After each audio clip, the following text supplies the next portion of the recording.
Bună ziua, dragii mei! Astăzi am reușit în sfârșit să instalez camera din spate a dashcam-ului și o să vă arăt cum am montat-o.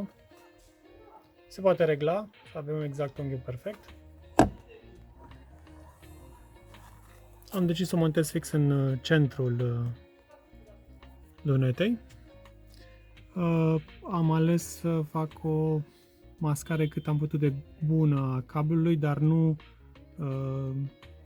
am folosit acest cauciuc pentru a insera cablul de date, tocmai pentru că mi-a fost mult mai simplu să merg pe această variantă, să trec așa pe deasupra. Nu e cel mai elegant și frumos, dar a fost mult mai rapid.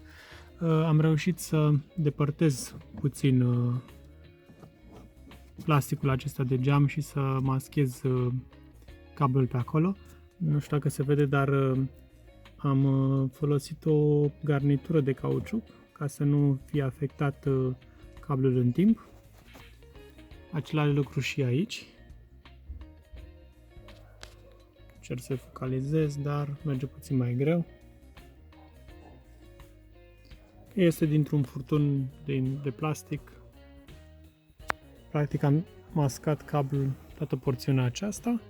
Aici am trecut pe exterior și acum am mers pe varianta aceasta unde cablul trece exact de-a dreptul pe sub acest ornament de plastic. A trebuit să înlătur un șurub de aici ca să-mi permită să pot să-l depărtez. Acum voi trece tot cablul acesta pe acolo, mascat frumos, urmând să coboare în partea de jos până pe ușă mai departe. Acum toată această porțiune este accesibilă, urmând să trec cablul pe aici, să merg cu el în jos și de aici să trec cumva mascat pe sub acest plastic până în partea din față.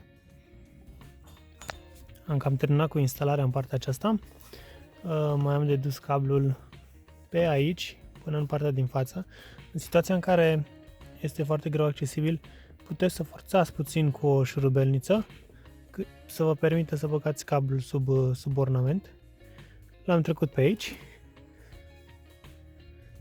iar de aici am venit cu el pe exterior și l-am băgat în partea aceasta pentru că mi se părea mai greu de trecut pe lângă cheder.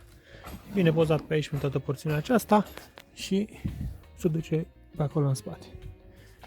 Pentru a putea introduce cablul prin spatele acestui ornament, o să aveți nevoie să înlăturați acest căpăcel cu airbag care maschează șurubul acela. Pe niște clăme foarte simple, aș zice. Trebuie să aveți ceva foarte finuț și subțire care să intre în spatele, ea o să fie foarte apropiată, să intre în spate cât să puteți să o trageți puțin, astfel încât să aveți acces să puteți să împingeți aceste piciorușe cu vârful unei șurubelnițe. Eu am folosit o lamă de cutter și l-am îndepărtat, după care am apăsat cu vârful unei șurubelnițe cei doi bombi de plastic.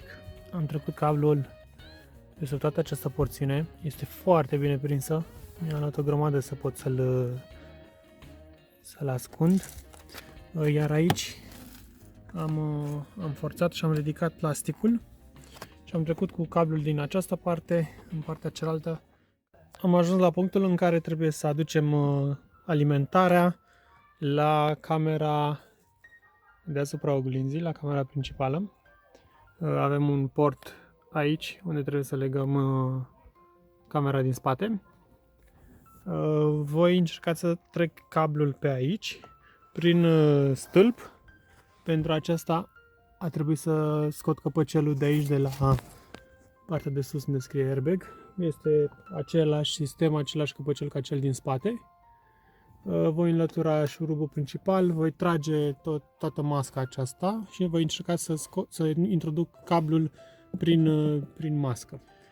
Trebuie să aveți în vedere ca atunci când ștergătorul merge pe parbriz să vă curețe și bucata de geam din fața obiectivului și în același timp să aveți în vedere să aveți acces la butoane.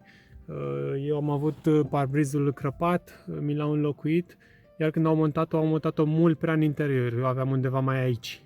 Și atunci aveam și acces la butoane, nici nu mi obtura câmpul vizual și ștergătorul își făcea treaba.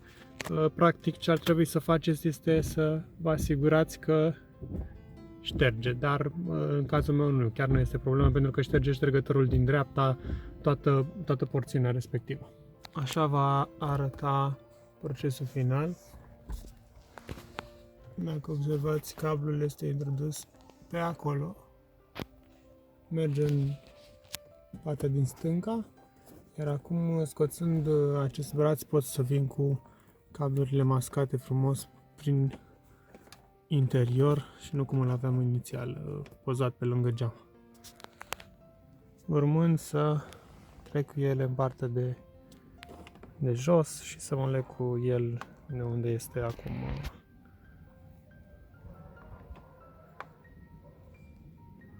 Da, voi veni cu cablu în continuare pozat prin stâlp, urmând să trec pe aici, pe marginea parbrizului, în cameră.